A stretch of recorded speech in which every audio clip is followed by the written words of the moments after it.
کرتے ہیں، اور آج کی سائنس بھی اس بات کو مانتی ہے کہ کائنات کو بغیر ریاضی کے سمجھنا ممکن نہیں ہے۔ ریاضی کا سب سے سپیریئر نمبر 1.618 ہے، جسے گولڈن ریشو پوائنٹ بھی کہا جاتا ہے۔ اللہ تعالیٰ نے کائنات میں وقوع پذیر ہونے والی بے شمار چیزوں کو اسی ایک ڈیجٹ پر بنایا ہے۔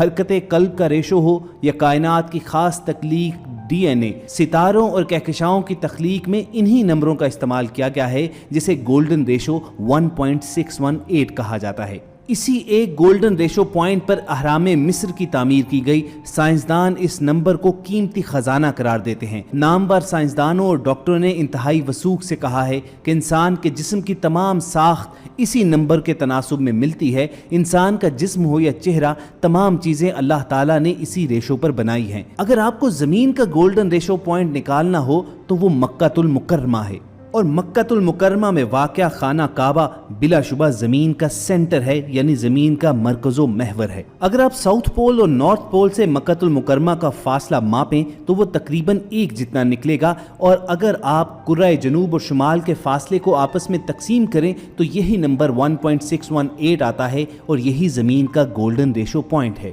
صرف اتنا ہی نہیں، آج کے انسانوں نے جو دنیا کا نقشہ بنایا ہے، اس نقشے میں بھی مکہ مکرمہ کا مقام ٹھیک مرکز میں ہے، یعنی مکہ کے مغرب سے مشرق اور شمال سے جنوب خط استوا کی لمبائی بھی 1.618 کی ریشو سے آتی ہے۔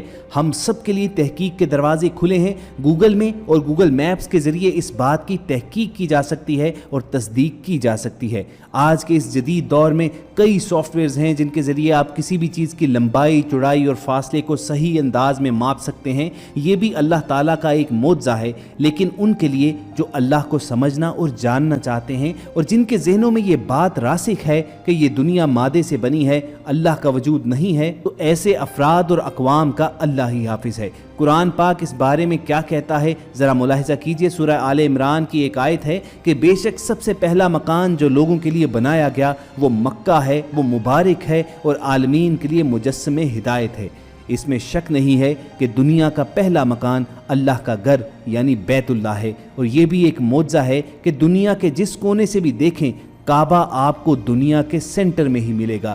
اس لیے اللہ نے اس گھر کو مجسم ہدایت کہا ہے۔ اگر کوئی بھی انسان غیر جانبدار ہو کر کعبہ پر تحقیق کرے تو وہ کافر بھی ہوگا، تو دو باتوں میں سے ایک کام تو ضرور کرے گا کہ یا تو وہ مسلمان ہو جائے گا یا دین اسلام کے بارے میں سوچنے پر مجبور ہوگا۔ آج سائنس اس بات کو مانتی ہے کہ چونکہ بیت اللہ دنیا کے عین سینٹر میں واقع ہے، چنانچہ مرکز میں ہونے کی وجہ سے اس مقام پر زمین کی